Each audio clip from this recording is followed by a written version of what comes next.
Hello and welcome to another episode of Maritime Mishaps, the newest channel here at Top 5s, where we investigate the most fascinating stories, myths, and bizarre conspiracies from our world's waters. Despite the colossal feats in designing, constructing, and operating any major ship, whether it be for combat, cruising, or general sailing adventures, the thought that these carefully assembled maritime vehicles can be destroyed in a heartbeat by the unforgiving seas would strike fear into the most experienced sailor. When one thinks of major sea disasters, we tend to gravitate towards the Titanic or Deepwater Horizon tragedies, as well as discussing the creepy and weird accounts of the Mary Celeste or Queen Mary ships. Unfortunately, as history will tell us, most maritime catastrophes are a direct result of war and/or terror-related incidents, as well as the treacherous conditions that such boats come to encounter on the high seas. World War II is stacked with fascinating stories of bravery, combat, and victorious endeavours by Allied forces. However, it is also filled with horrifying narratives, both documented and relayed by those who survived, of tragic loss of life and the destruction of the world's greatest battleships. On the 7th of December, 1941, the United States Pacific Fleet was attacked at Pearl Harbor on the island of Oahu, Hawaii, by aircraft of the Imperial Japanese Navy, whose intention was to severely immobilize the US fleet and buy themselves time in the Pacific and Southeast Asia theater. As we know, this direct assault at the now infamous harbor brought the United States of America into the Second World War and began a new chapter in the conflict that would shape our history forever. The attack itself lasted approximately 90 minutes, resulting in the death of 2,386 Americans and injuring a further 1,139. In total, 18 ships were either run aground or sunk during the staged attack. The USS Arizona was one of those to feel the effects of the Japanese naval forces. She housed a total of 1,385 crew members, 1,177 of which were killed in the onslaught, thus becoming one of the largest losses of life aboard a maritime vessel. Unfortunately, the USS Arizona would be unsalvageable. Her structure remains under the shores of Pearl Harbor to this very day. Nowadays, however, a war memorial and national shrine have been erected in her memory. Yet, there are those who say that something eerie is going on within the vicinity of this sunken battleship. So, what happened to the USS Arizona on that fateful morning at Pearl Harbor? What was the immediate aftermath of the attack? Is she really haunted? Join us as we attempt to answer these questions and more, here on Maritime Mishaps.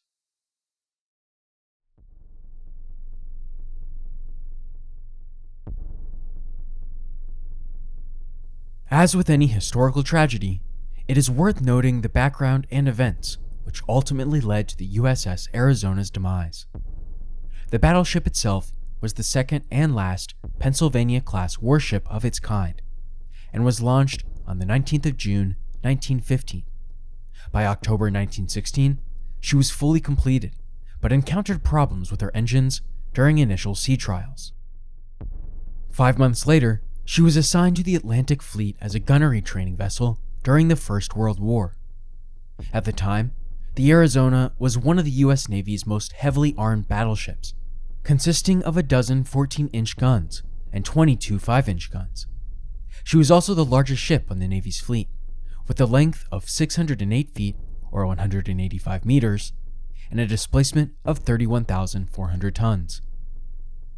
The Arizona operated out of Norfolk alongside Battleship Division 8 until November 1918, when the war finally ended and the armistice was signed.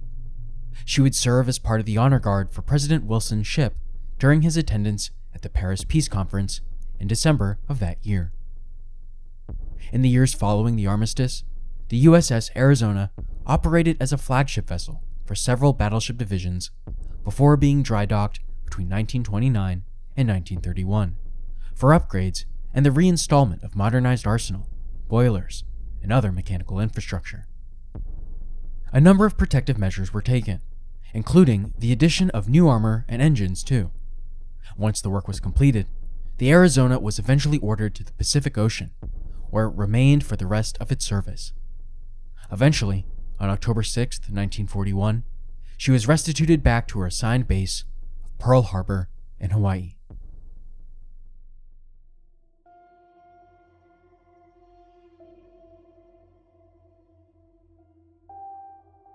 As we all know, the attack on Pearl Harbor was one of the key events to take place during the Second World War, and would drag the United States of America into the battle. Around 8 a.m. on December 7, 1941, the bombing of Pearl Harbor began from aircraft launched from 6 Japanese carriers, attacking in 2 waves. At this critical moment in history, the USS Arizona was stationed alongside the USS Maryland, USS California, USS Nevada, USS Oklahoma, USS Pennsylvania, USS Tennessee, USS West Virginia, and the repair ship USS Vestal and battleship Roe alongside Ford Island. The preemptive strike by Japanese forces was carefully coordinated and intent on disabling all of the noted vessels that were moored along the coastline. During the allocation and scheduling of the men on deck for the 8 a.m. raising of the flag, the Imperial Japanese Navy Air Service made their move, resulting in the air raid warning alarms going off at 7:55 a.m. Sometime between 8:06 and 8:10 a.m., Petty Officer Noboru Kanai dropped an 800-kilogram bomb onto the USS Arizona from above, resulting in a penetrative wreckage between the deck of ships number 1 and number 2 gun turrets. This initial blast resulted in a disastrous detonation of the ship's ammunition magazine, which ultimately and inevitably destroyed the Arizona. Over the course of the next 2 hours, it is recorded that more than 350 Japanese aircraft, including torpedo planes, bombers, and fighters, continuously attacked the naval base, dropping bombs in the harbor and destroying the vessels which resided there.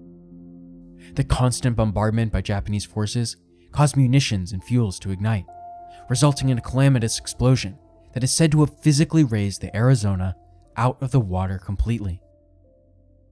With no immediate protection or fully functioning artillery, and with the consistent shelling from the fighter planes above, the USS Arizona began to sink into the waters below, all the while being struck by more explosives. Some claim that she was also struck by torpedoes. However, there is no clear-cut evidence to prove this theory.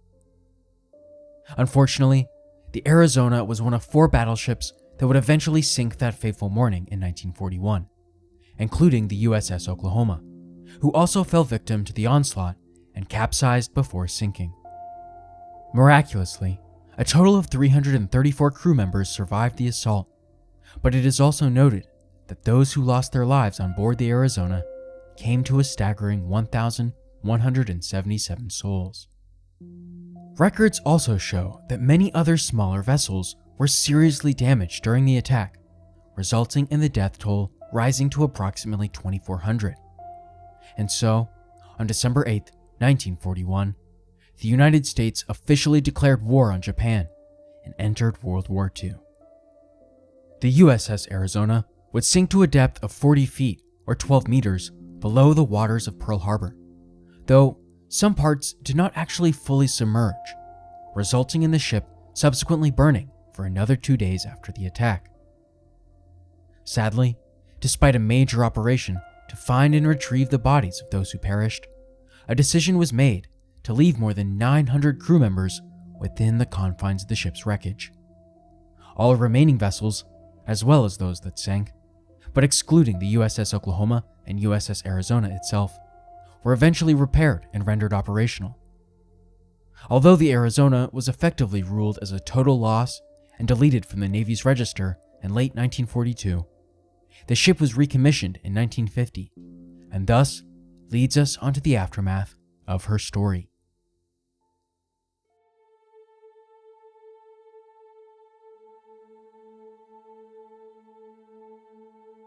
Despite attempts over the years to salvage as much material, bodies, and evidence of her destruction, in 1958, an approved legislation called for the creation of a memorial to the USS Arizona. However, this was only funded by donations and not by government finance. 3 years later, in 1961, Elvis Presley performed a benefit concert at Pearl Harbor, casting the spotlight on the tragedy and inspiring the construction of the approved memorial once more. On May 30th, 1962, the USS Arizona Memorial was officially dedicated. Its white concrete and steel structure measures 184 feet, or 56 meters long, and spans the wreckage of the ship's structure.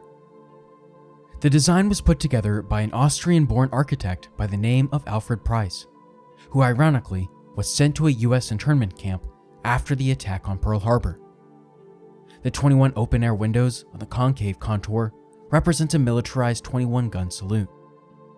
In 1980, the responsibility of overseeing the integrity and sustainability of the memorial was given to the National Park Services. It is noted that more than 1.8 million people visit the memorial each year.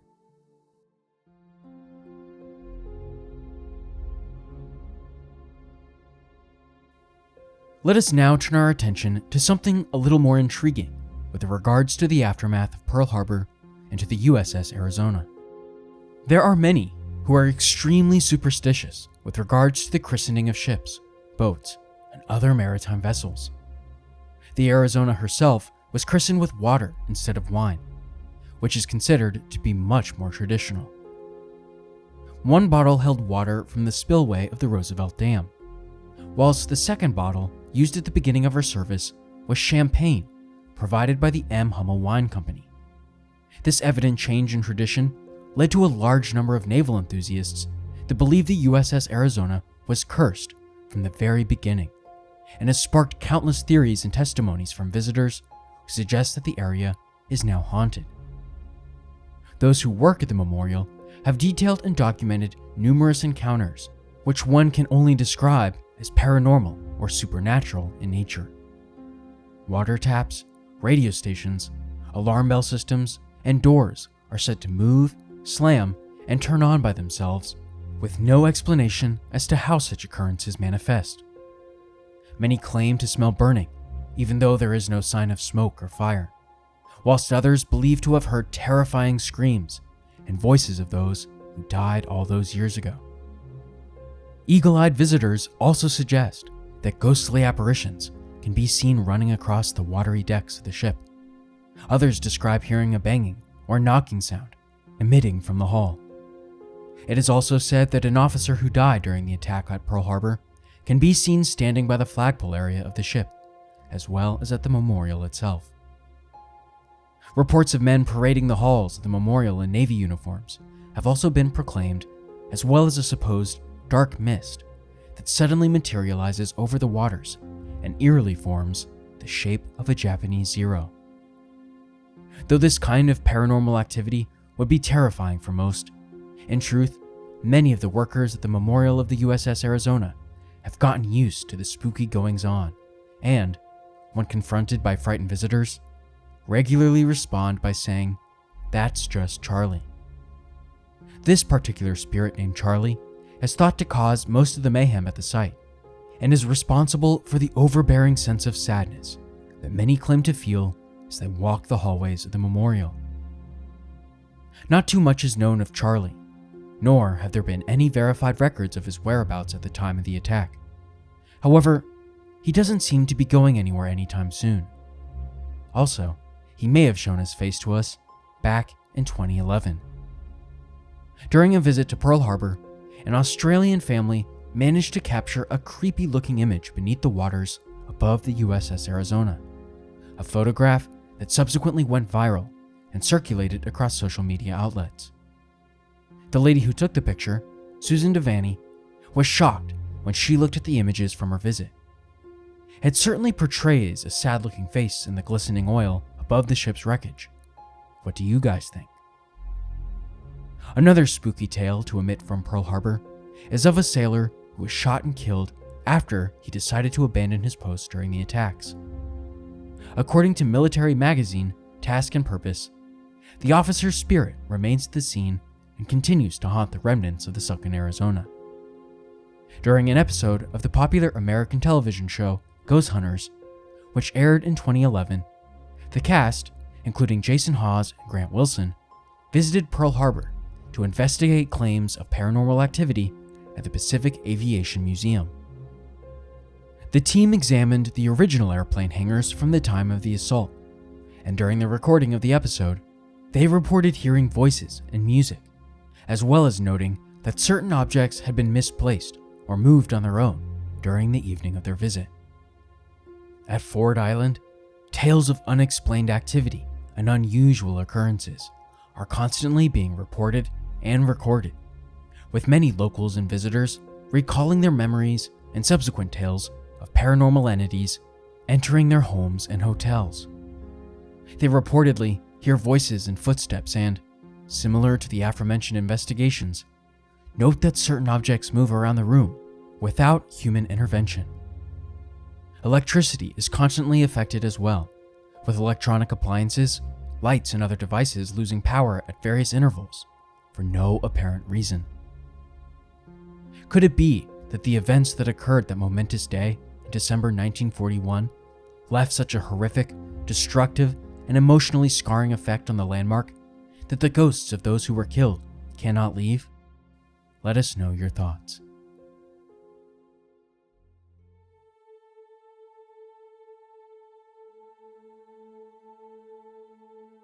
And so we come to the end of this episode of Maritime Mishaps. As we look into the past and recount the events that shaped our world as it is today, we often forget just how many lives such battles affected. It is often easy to project statistics from that day, bluntly stating the number of casualties and even romanticizing the events that took place, such as in this case, the 2001 blockbuster movie starring Ben Affleck and Kate Beckinsale. However, one cannot truly imagine what those men and women who were stationed at the base went through. If the stories are true, that certain parts of the USS Arizona and Harbour itself are haunted, then perhaps it is a worthwhile reminder that those who died that day should never ever be forgotten.